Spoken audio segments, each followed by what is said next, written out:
Hello hi, ഞാൻ പാണ്ടിക്കാട് റോക്സാണ്. അങ്ങനെ നമ്മൾ പുൽമേലിലേക്ക് എത്തി കേട്ടോ. നമ്മളങ്ങനെ നടന്നുകൊണ്ടിരിക്കുകയാണ് കേട്ടോ. പുൽമേൽ എന്ന് പറഞ്ഞാൽ നല്ല സൂപ്പറായിട്ടുള്ള സ്ഥലമാണ്, അടിപൊളിയായിട്ടുള്ള സ്ഥലം. കണ്ട ആ മലയും ആ അറ്റത്ത് കണ്ടോ, അതിലൂടെയൊക്കെ സായന്മാർ നടന്നു പോവുകയാണ്. പിന്നെ ആ കയറ്റം കയറി വന്ന പുൽമേട് കുഴപ്പമില്ലാത്ത സ്ഥലമാണ്, നല്ല അടിപൊളി സ്ഥലമായി. അതിനനുസരിച്ചുള്ള ഊപ്പാട് പോകും കേട്ടോ. നടന്ന് 12 കിലോമീറ്റർ നമ്മൾ ഇതിനു മുമ്പ് വന്നിട്ടുള്ളതാണ്. എങ്കിലും കുറേ ആൾക്കാർ വീഡിയോസൊക്കെ ഇടുന്നുണ്ട്. അങ്ങനെ ഒന്നും അറിയാതെ കുറേ തമിഴ്നാട് തായ്മാരൊക്കെ വരുന്നുണ്ട്. അവർ വന്നിട്ട് അവർ ഊപ്പാട് പോകുന്നു. കാരണം എന്ന് പറഞ്ഞു കഴിഞ്ഞാൽ ഇത് ഇടയിൽ സ്റ്റേ ചെയ്യുന്നില്ലല്ലേ.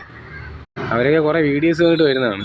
മറ്റേ കാനന പാത വരുമ്പോൾ അതിലെ കൂടി ഇടയിൽ സ്റ്റേയും കാര്യങ്ങളൊക്കെ ഉണ്ട്. വലിയ കുഴപ്പമൊന്നുമില്ലായിരുന്നു. കിലോമീറ്റർ 10-40 കിലോമീറ്റർ ഉണ്ടെങ്കിൽ അതിലെ കൂടി സ്റ്റേ ഒക്കെ ഉണ്ട്. ഇല്ലെങ്കിൽ 12 കിലോമീറ്ററേ ഉള്ളൂ.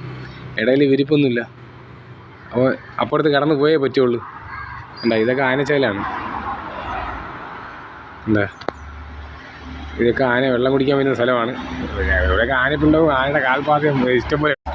അത്രയ്ക്ക് ഡേഞ്ചറായിട്ടുള്ള സ്ഥലങ്ങളാണ്. പിന്നെ കൊച്ചുങ്ങളെയൊക്കെ കൊണ്ടുവരുമ്പോൾ പരമാവധി ശ്രദ്ധിച്ചൊക്കെ വരണം. രാത്രി ആവാൻ പാടില്ല. അത് ഞാൻ പറഞ്ഞിട്ടുണ്ടായിരുന്നു നേരത്തെ വീഡിയോയിൽ. പിന്നെ ഈ വീഡിയോ കൂടി എടുക്കുകയുള്ളൂ. എൻ്റെ മൊബൈലിൽ ചാർജ് ചെയ്യാറായി കേട്ടോ.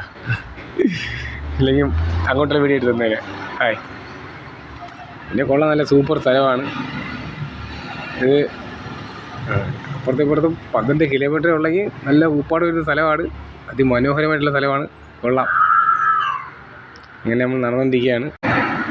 പിന്നെ കുറേ ഇഷ്ടംപോലെ സായിമാരുണ്ട് കേട്ടോ. ഞാൻ പറഞ്ഞില്ലേ, ഈ തമിഴ്നാട് സായിമാർ കുറേ വീഡിയോസും കാര്യങ്ങളൊക്കെ കണ്ടിട്ട് അവർ അറിയാതെ വരുന്നതാണ്. അവരൊക്കെ ഊപ്പാട് പോകണമെന്ന് പറയുന്നത് ഇതിലെ കൂടി വന്നിട്ട്. നമ്മൾ നടന്നു പോകുമ്പോൾ നമ്മുടെ അടുത്ത് പറഞ്ഞ കാര്യമാണ്. അവരിത്രയും കഷ്ടപ്പാടുള്ള ഏരിയ എന്ന് അവർ അറിഞ്ഞില്ലായിരുന്നു. മറ്റാകുമ്പോൾ വിഷയമില്ല, ഇഷ്ടംപോലെ വിരിപ്പും കാര്യങ്ങളൊക്കെ ഉണ്ട്. ഇവിടെ സ്റ്റേ ചെയ്യാം. ഇവിടെ സ്റ്റേ ചെയ്യാൻ പോലും പറ്റൂല. അതുകൊണ്ടാണ് അവർ. പക്ഷേ നല്ല സൂപ്പറായിട്ടുള്ള സ്ഥലമാണ്. അടുത്തൊരു വീഡിയോസ് കാണാം. ബൈ.